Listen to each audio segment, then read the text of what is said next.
हे दोस्तों, कैसे हैं आप लोग। उम्मीद करता हूं कि सब अच्छे होंगे। आज मैं आपके लिए एक बहुत ही अजीबोगरीब कहानी लेकर आया हूं, तो अपनी कुर्सी की पेटियों को बांध लीजिए। और आप देख रहे हैं माइंड प्लेयर किंग। मुंबई जैसे बड़े शहर में 3 आदमी रहते थे जो समुद्र से मछली पकड़ के अपना गुजारा करते थे, जिसमें 2 मेल और 1 फीमेल थी। उनमें से एक आदमी, जिसका नाम जैन होता है, वह एक बार मछली के बदले लॉटरी का टिकट खरीदता है। जैन की किस्मत इतनी अच्छी थी कि वह लॉटरी जीत जाता है और करोड़ों का मालिक बन जाता है। अब जैन की लाइफ पूरी तरीके से बदल चुकी थी। बद्धा घर और नौकर चाकर। जैन अपनी किस्मत से एक बहुत बड़ा आदमी बन चुका था। एक दिन जैन सोने जा रहा था। वे सोने से पहले अपने बीते हुए कल और साथियों के बारे में सोचता है। वे ये सोचकर थोड़ा इमोशनल होता है और ऐसे ही सोचते सोचते सो जाता है। सोने के बाद उसे एक सपना दिखता है। सपने में उसने देखा है कि हम तीनों पहले की तरह समुद्र में मछली पकड़ रहे हैं। तो समुद्र में एक बहुत बड़ा तूफान आता है और हमारी कश्ती को बहा के ले जाता है। तूफान इतना तेज था कि हम तीनों बेहोश हो जाते हैं। कुछ समय बाद जब हमारी आंख खुलती है तो हम तीनों खुद को एक आइलैंड पर पाते हैं, जहां एक जंगल था। हम जंगल देखकर बहुत ज्यादा घबरा जाते हैं कि हम ये कहां आ गए।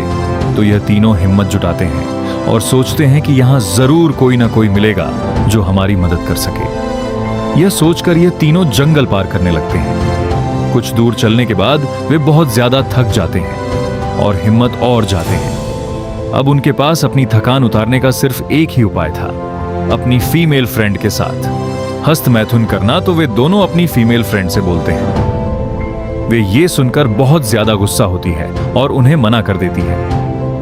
तो वे दोनों उसे समझाते हैं कि अगर हमें यहां से बाहर निकलना है तो हमें यह सब करना ही पड़ेगा। यह सब करके हमारे अंदर एक नई उम्मीद जाग जाएगी, प्लीज। ये थोड़ी ही देर की तो बात है। तो लड़की इस बारे में थोड़ा सोचती है और फिर हामी भर देती है।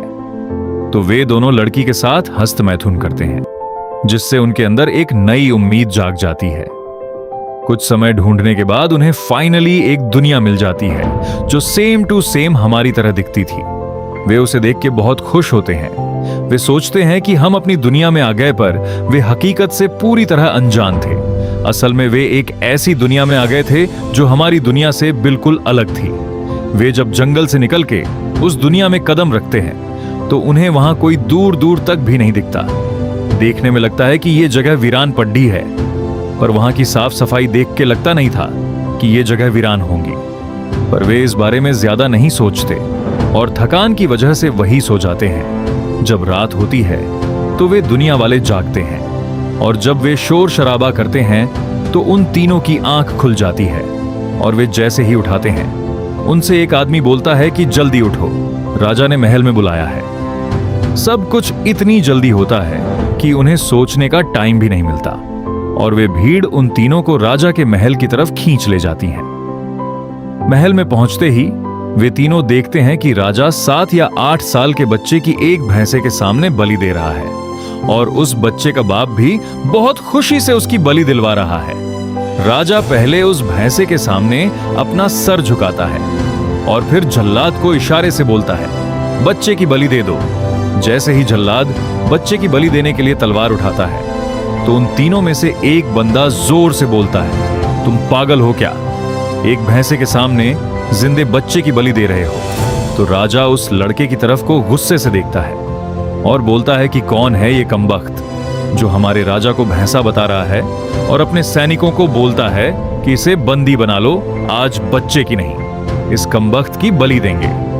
तो दोस्तों, आज के लिए बस इतना ही। उम्मीद करता हूं कि आपको ये वीडियो अच्छी लगी होंगी।